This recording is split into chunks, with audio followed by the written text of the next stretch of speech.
تعالى تعالى تعالى، رايح فين؟ هتنزلوا معايا مشوار. لا لا لا، مش بعيد، لحد الجامعة الأمريكية. خلي الجامعة الأمريكية على إيدك الشمال. هنعدي بقى بوينت 90 وسبوت مول وميد تاون. بس كده. عند ميد تاون هندخل يمين، تحديدا مشروعنا هناك. النهارده جايه اكلمك على مساحه معينه في المشروع ده. اشمعنى المساحه دي بالسعر ده؟ هقول لك دلوقتي. انا جايه اكلمك على التاون هاوس تحديدا في المشروع ده.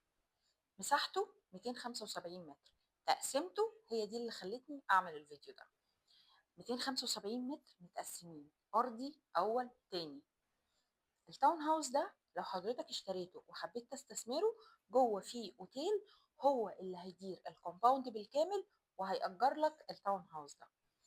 انت واخد بالك احنا بنتكلم على انهي منطقه؟ منطقه الجامعه الامريكيه، اللي هي اوريدي منطقه عايشه وساكنه ومنطقه عليها طلب عالي جدا. طب ما تكلمينا بقى عن الاسعار.